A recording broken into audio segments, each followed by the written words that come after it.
Laser फिशुला surgery में पूछा जाने वाला सबसे कॉमन क्वेश्चन है। जब भी कभी कोई व्यक्ति फिशुला से सफ़र कर रहा होता है, उसके दिमाग में और अदरवाइज़ एक ऑप्शन रहता है कि अगर हम कोई ऐसा सर्जरी कर लें जो पेनलेस हो, जिसमें स्फिंक्टर कट ना हो, जिससे मोशन का कंट्रोल ना जाए और रिकवरी एकदम फास्ट हो जाए, बहुत दिनों तक रेस्ट ना करना पड़े और पेनफुल वुंड्स ना हो। लेज़र इन सब चीज़ों के लिए एक अच्छा आंसर है, लेकिन जनरली लोगों को ये समझ नहीं आता है कि लेज़र यूज़ कैसे होगा।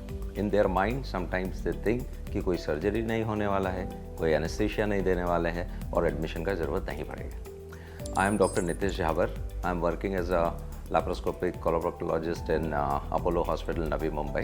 इस वीडियो में हम बात करेंगे कि अगर हमने लेज़र फाइबर यूज़ करना है फिशुला के ट्रीटमेंट के लिए, तो इसको हम एक्चुअली यूज़ कैसे करते हैं। तो अगर आप ये देखें, जो मेरे हाथ में दिख रहा है अभी, ये लेज़र का फाइबर होता है। इसको हम बोलते हैं रेडियल फाइबर। ये जनरली 360 डिग्री एनर्जी फायर करता है। फिशुला जो है वो जनरली इस तरह का एक ट्रैक्ट होता है जो बाहर से अंदर की तरफ एक सुरंग या टनल जैसा चीज़ बनाता है।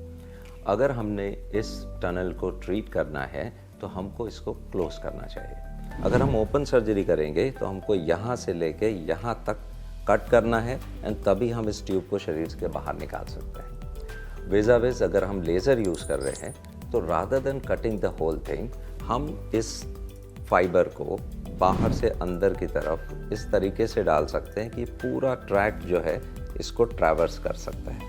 और एक बार ये अंदर चला गया, यहाँ से हम लेज़र एनर्जी जब फायर करते हुए इसको बाहर निकालते हैं तो पूरा जो ट्रैक्ट है या जो फिशुला की जो टनल है वो श्रिंक हो जाती है और अपने आप कुछ दिनों में 4 to 6 वीक्स में ये जो सारा टिश्यू जो इस लेज़र की एनर्जी से बर्न हो गया है वो अपने आप बॉडी में एब्जॉर्ब हो जाता है।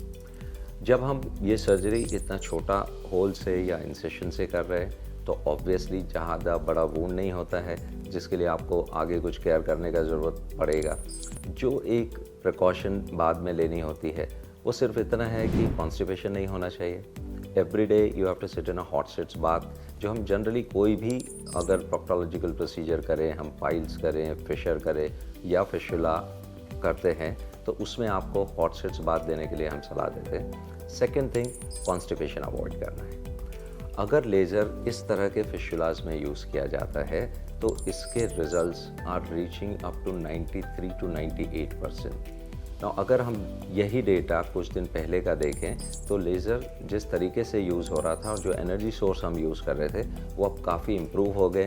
तो जो रिजल्ट्स हमको 60-70% मिलते थे वो they have gone in the tune of 90 to 96 और 7%। सो अगर आपको फिशुला है, पहला चीज़ आपने ये करना चाहिए कि किसी स्पेशलिस्ट को मिलें।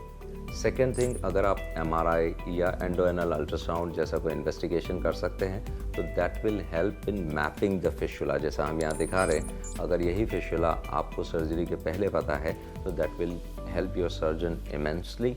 आपने ये इन्वेस्टिगेशन अपना सर्जन की सलाह से करना चाहिए और उसके बाद अगर आपके टाइप के फिशुला में जो हमारा लैंग्वेज में अगर हम बोलें ट्रांसस्फिंक्ट्रिक, सुप्रास्फिंक्ट्रिक या एक्स्ट्रा स्फिंक्ट्रिक है तो आप लेज़र यूज़ उस प्रोसीजर में कर सकते हैं and that will definitely help you. Thank you.